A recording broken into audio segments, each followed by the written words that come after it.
پچھلی قسط میں علی نے بے سوچے سمجھے اپنی پہلی خواہش مانگی، جس کے نتیجے میں اس کے کمرے میں بے شمار کھانے بھر گئے۔ یہ صورتحال قابو سے باہر ہو گئی، اور اگر وقت پر وہ جن کو نہ روکتا تو پوری دکان کھانے میں ڈوب چکی ہوتی۔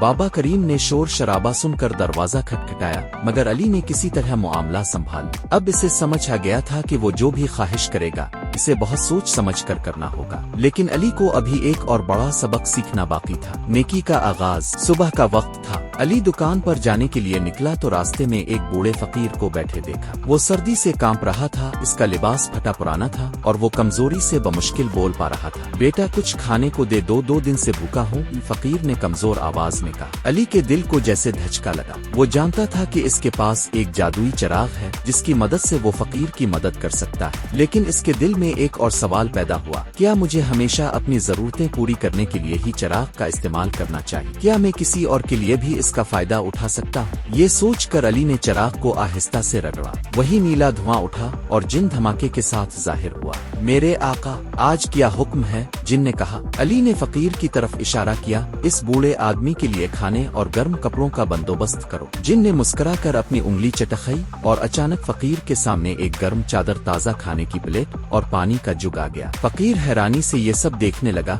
پھر علی کی طرف دیکھ کر اس کی آنکھوں میں خوشی کے آنسو آ گئے۔ بیٹا تمہارا بھلا ہو، اللہ تمہیں دنیا کی ہر خوشی دے، فقیر نے دعا دی۔ نیکی کا بدلہ۔ علی مسکرا کر آگے بڑھ گیا، مگر اس کے دل میں ایک عجیب سا اطمینان۔ اسے ایسا لگ رہا تھا جیسے اس نے آج کوئی بہت اچھا کام کیا ہو۔ جیسے ہی وہ دکان پر پہنچا، بابا کریم کسی گہری سوچ میں بیٹھے۔ علی ادھر آؤ، بابا کریم نے اسے بلایا۔ علی حیران ہو کر ان کے قریب گیا۔ میں تمہیں کچھ دنوں سے دیکھ رہا ہوں، تم ایماندار اور محنتی ہو، بابا کریم نے کہا، اور آج صبح مجھے ایک جاننے والے کی دکان سے پیغام آیا ہے کہ انہیں ایک قابل بھروسہ مینیجر کی ضرورت۔ میں چاہتا ہوں کہ تم وہاں کام کرو، تنخواہ بھی زیادہ ہوگی اور سیکھنے کے لیے بھی زیادہ ملے گا۔ علی یہ سن کر دنگ رہ گیا۔ کیا واقعی؟ ہاں، تم اپنی ایمانداری اور محنت سے بہت آگے جا سکتے ہو، یہ موقع مت گنوا دینا، بابا کریم نے مسکرا کر کہا۔ علی حیرت میں پڑ گیا۔ ابھی کچھ دیر پہلے ہی اس نے ایک فقیر کی مدد کی تھی اور اب قسمت نے اس پر مہربانی کر دی تھی۔ اسے احساس ہوا کہ شاید وہ دعا جو فقیر نے دی تھی اسی کا نتیجہ تھا۔ علی نے چراغ کو ہاتھ میں لیا اور دل میں سوچا، یہ چراغ مجھے سب کچھ دے سکتا ہے، لیکن شاید سب سے قیمتی چیز وہ نیکیاں ہیں جو میں دوسروں کے لیے کر سکتا ہوں۔ اس دن علی نے فیصلہ کیا کہ وہ چراغ کو صرف اپنی ضروریات کے لیے نہیں